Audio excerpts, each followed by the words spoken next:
നമസ്കാരം. നിങ്ങളുടെ സ്ഥാപനം കമ്പനീസ് ആക്ട് പ്രകാരം രജിസ്റ്റർ ചെയ്തിട്ടുള്ള ഒരു കമ്പനിയാണോ?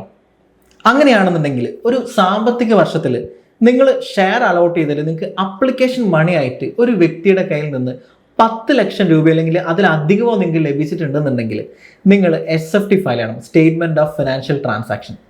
ഇനി ഇത് വേണ്ട, നിങ്ങളിപ്പോൾ ഒരു ഡിബഞ്ചർ നിങ്ങൾ ഇഷ്യൂ ചെയ്തെന്നിരിക്കാം. അതിൽ ഡിബഞ്ചർ ഇഷ്യൂ ചെയ്ത ഒരു വ്യക്തിയുടെ കയ്യിൽ നിങ്ങൾക്ക് 10 ലക്ഷം രൂപയിലധികം നിങ്ങൾക്ക് ഡിബഞ്ചറായിട്ട് നിങ്ങൾക്ക് എമൗണ്ട് റിസീവ് ചെയ്തിട്ടുണ്ടെങ്കിൽ, ഒരു സാമ്പത്തിക വർഷമാണേ റിസീവ് ചെയ്തിട്ടുണ്ട് എന്നുണ്ടെങ്കിൽ നിങ്ങൾ എന്ത് ചെയ്യണം? SFT അഥവാ statement of financial transaction file ചെയ്യണം.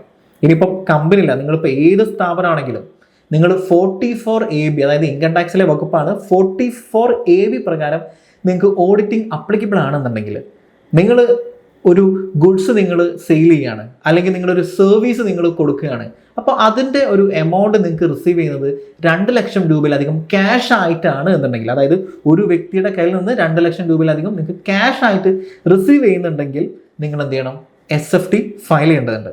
ഇനി അതുപോലെ തന്നെ ഒരു ലിസ്റ്റഡ് കമ്പനി ആണെന്നുണ്ടെങ്കിൽ ഷെയർ ബൈബാക്ക് ചെയ്യുന്നുണ്ടെങ്കിൽ, അത് ഓപ്പൺ മാർക്കറ്റിൽ അല്ലാത്ത കേസിൽ ഷെയർ ബൈബാക്ക് ചെയ്യുന്നുണ്ടെങ്കിൽ അതിൻ്റെ വാല്യൂ 10 ലക്ഷം രൂപയിലധികമാണെന്നുണ്ടെങ്കിൽ SFT റിപ്പോർട്ട് ചെയ്യണം.